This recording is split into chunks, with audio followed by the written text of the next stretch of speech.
ಇನ್ನು ತುಮಕೂರು ಜಿಲ್ಲೆಯಲ್ಲೂ ಕೂಡ ಮೂವರು ಪಾಕ್ ಪ್ರಜೆಗಳು ವಾಸ ಇದ್ದಾರೆ. ತುಮಕೂರಿನ ವ್ಯಕ್ತಿಗಳ ಜೊತೆ ವಿವಾಹವಾಗಿದ್ದಂತಹ ಮಹಿಳೆಯರು ಇದ್ದಾರೆ.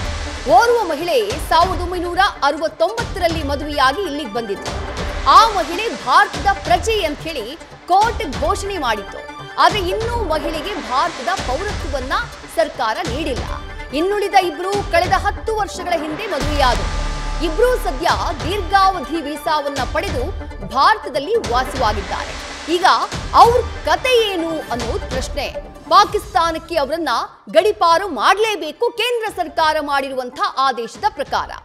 ಒಬ್ರು ಕೋರ್ಟ್ ಮೂಲಕ ಭಾರತದ ಪೌರತ್ವವನ್ನ ಪಡ್ಕೊಳ್ಳುವಂತಹ ಪ್ರಯತ್ನವನ್ನ ಮಾಡಿದ್ರು. ಆದ್ರೆ ಸರ್ಕಾರ ಇದುವರೆಗೂ ಅವರಿಗೆ ನೀಡಿಲ್ಲ. ತುಮಕೂರು ಜಿಲ್ಲೆಯಲ್ಲಿ ವಾಸವಿರುವಂತಹ ಮೂವರು ಪಾಕ್ನ ಮಹಿಳೆಯರ ವಿಚಾರ ಇದು. ಓರ್ವ ಮಹಿಳೆ 1969ರಲ್ಲಿ ಮದುವೆಯಾಗಿ ತುಮಕೂರಿಗೆ ಬಂದು ನಿಲ್ಲಿಸಿದ್ದಾರೆ. ಆ ಮಹಿಳೆಯನ್ನ ಕೋರ್ಟ್ ಭಾರತದ ಪ್ರಜೆ ಅಂತ ಹೇಳಿ ಘೋಷಣೆ ಮಾಡಿದೆ. ಆದ್ರೆ ಭಾರತದ ಪೌರತ್ವ ಇನ್ನೂ ಕೂಡ ಭಾರತ ಸರ್ಕಾರದಿಂದ ತುಮಕೂರಿನ ಆ ಮಹಿಳೆಗೆ ಸಿಕ್ಕಿಲ್ಲ. ಮತ್ತಿಬ್ಬರು ಮಹಿಳೆಯರು ಕಳೆದ 10 ವರ್ಷದ ಹಿಂದೆ ಮದುವೆಯಾಗಿ ತುಮಕೂರಿಗೆ ಬಂದವರು ಇಲ್ಲೇ ವಾಸ್ತವ್ಯವನ್ನ ಹೂಡಿದ್ದಾರೆ.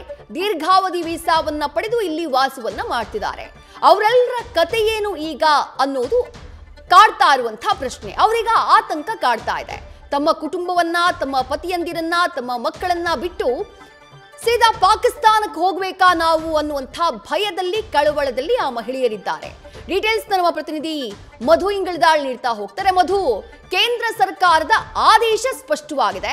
ಆದ್ರೆ ಪ್ರಶ್ನೆ ಇರೋದು ಭಾರತೀಯರನ್ನ ಮದುವೆಯಾಗಿ ಇಲ್ಲಿ ನೆಲೆಸಿರುವಂತಹ ಆ ಮಹಿಳೆಯರ ಕತೆ ಏನು ಅನ್ನೋದು. ತುಮಕೂರಿನಲ್ಲೂ 3 ಜನ ಮಹಿಳೆಯರು, ಅದು ಕೂಡ ಬಹಳ ಸುದೀರ್ಘ ಕಾಲದಿಂದ ಇದ್ದಾರೆ. ಏನ್ ಮಾಹಿತಿ ಸಿಗ್ತಾ ಇದೆ? ಜಿಲ್ಲಾಡಳಿತ ಏನಾದ್ರೂ ಆಲ್ರೆಡಿ ಕ್ರಮಕ್ಕೆ ಮುಂದಾಗಿದ್ಯಾ? ಆ 3 ಮಹಿಳೆಯರ ಕುಟುಂಬಸ್ಥರು ಏನ್ ಹೇಳ್ತಿದ್ದಾರೆ ಮಧು? ವಿದ್ಯಾ, ಈಗಾಗಲೇ ಏನು ಕೇಂದ್ರ ಸರ್ಕಾರ ಆದೇಶವನ್ನ ನೀಡಿತ್ತು, 48 ಗಂಟೆಗಳಲ್ಲಿ ಭಾರತದಿಂದ ಪಾಕಿಸ್ತಾನ ಅಂದ್ರೆ ಯಾರೆಲ್ಲ ಬಂದಿದ್ದಾರೆ ಅವರು ವಾಪಸ್ ಹೋಗ್ಬೇಕು ಅನ್ನುವಂತಹ ಆದೇಶವನ್ನ ನೀಡಿತ್ತು.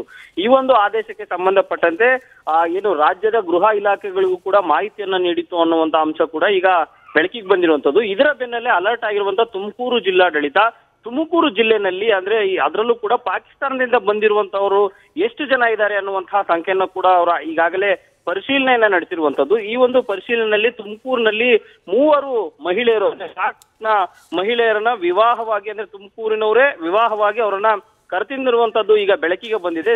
ಏನು ಅಂತಂದ್ರೆ ಅವರು ಪಾಕಿಸ್ತಾನದಿಂದ ಬಂದಾದ್ಮೇಲೆ ಅವರ ಟ್ರ್ಯಾಕ್ ರೆಕಾರ್ಡ್ ಅನ್ನು ಕೂಡ ಚೆಕ್ ಮಾಡ್ಕೊಂಡಿದ್ದಾರೆ. ಯಾವ ರೀತಿಯಾಗಿ ಇವರು ಪಾಕಿಸ್ತಾನದ ಜೊತೆ ಯಾವ್ದಾದ್ರು ಸಂಬಂಧಗಳನ್ನ ಹೊಂದಿದಾರ, ಅಥವಾ ಪಾಕ್ನ ಜೊತೆ ಯಾವ್ದಾದ್ರು ವ್ಯವಹಾರಗಳಲ್ಲಿ ಭಾಗಿಯಾಗಿದಾರ, ಅಥವಾ ಮಾಹಿತಿ ಏನಾದ್ರೂ ಇವರು ಬೇರೆಯವರಿಗೆ ಹಂಚಿಕೊಳ್ತಾ ಇದಾರ. ಈ ಹಿನ್ನೆಲೆಯಲ್ಲಿ ತುಮಕೂರು ಜಿಲ್ಲಾಡಳಿತ ಅಲರ್ಟ್ ಆಗಿ ಈ ಎಲ್ಲಾ ಮಾಹಿತಿಯನ್ನ ಕಲೆಕ್ಟ್ ಮಾಡ್ಕೊಂಡಿದೆ. ಅಂದ್ರೆ ಯಾವುದೇ ರೀತಿಯಾಗಿ ಇವರು ಪಾಕಿಸ್ತಾನದ ಜೊತೆ ವ್ಯವಹಾರವನ್ನಾಗ್ಲಿ ಅಥವಾ ಸಂಬಂಧವನ್ನಾಗ್ಲಿ ಹೊಂದಿಲ್ಲ. ಪಾಕಿಸ್ತಾನದಿಂದ ಇವರನ್ನ ವಿವಾಹವಾಗಿ ಕರೆತಂದ ಬಳಿಕ ಇವರು ತುಮಕೂರಿನಲ್ಲೇ ಅಂದ್ರೆ ತಮ್ಮ ಫ್ಯಾಮಿಲಿಯ ಜೊತೆ ವಾಸವಾಗಿದ್ದಾರೆ. ಹಾಗಾಗಿ ಈ 3 ಮಹಿಳೆಯರೇನಿದ್ದಾರೆ ಅದರಲ್ಲಿ ಸುಮಾರು ಈಗಾಗಲೇ ವಯಸ್ಕ ಮಹಿಳೆಯರು ಸುಮಾರು 70 ವರ್ಷ ವಯಸ್ಸಿನ ಮಹಿಳೆ ಕೂಡ ಇರುವಂತದ್ದು. ಅವರಿಗೆ ಈಗಾಗಲೇ ಮಕ್ಕಳು ಜೊತೆಗೆ ಅವರದ್ದೇ ಒಂದಾದಂತಹ ಸಂಸಾರ ಕೂಡ ಇರುವಂತದ್ದು. ಹಾಗಾಗಿ ಇವರ ಈಗಾಗಲೇ ಮಾಹಿತಿಯನ್ನು ಕೇಂದ್ರ ಸರ್ಕಾರ ಆದೇಶದ ಹಿನ್ನೆಲೆಯಲ್ಲಿ ಇವರು ಎಲ್ಲಾ ಮಾಹಿತಿಯನ್ನ ಕೂಡ ಈಗಾಗಲೇ ಪಡ್ಕೊಂಡು ಇಟ್ಕೊಂಡಿದ್ದಾರೆ. ಆದ್ರೆ ಅಧಿಕಾರಿಗಳಿಗೆ ಯಾವುದೇ ರೀತಿಯಾಗಿ ಆದೇಶ ಇದುವರೆಗೂ ಕೂಡ ಸಿಕ್ಕಿಲ್ಲ. ಅಂದ್ರೆ ಅವ್ರನ್ನ ಏನ್ ಮಾಡ್ಬೇಕು ಅಥವಾ ಅವ್ರನ್ನ ಕಳಿಸ್ಬೇಕಾ ಆ ರೀತಿಯಾದಂತಹ ಆದೇಶಗಳು ಅಧಿಕಾರಿಗಳಿಗೆ ಇನ್ನೂ ಕೂಡ ತಲುಪಿಲ್ಲ. ಹಾಗಾಗಿ ಅವರ ಮಾಹಿತಿಯನ್ನಷ್ಟೇ ಈಗಾಗಲೇ ಸಂಗ್ರಹ ಮಾಡಿ ತಮ್ಮ ಬಳಿ ಇಟ್ಕೊಂಡಿರೋದು. ಯಾವುದೇ ಕ್ಷಣದಲ್ಲಿ ಆದೇಶ ಏನ್ ಬರುತ್ತೋ ಅದನ್ನೇ ಪಾಲನೆ ಮಾಡ್ಲಿಕ್ಕೂ ಕೂಡ ತುಮಕೂರು ಜಿಲ್ಲಾಡಳಿತ ಸಿದ್ಧವಾಗಿರುವುದು. ವಿದ್ಯಾ, ನ್ಯೂಸ್ ಫಸ್ಟ್ ನಿರ್ಭೀತಿಯಿಂದ ನಿಮ್ಮ ಪರವಾಗಿ.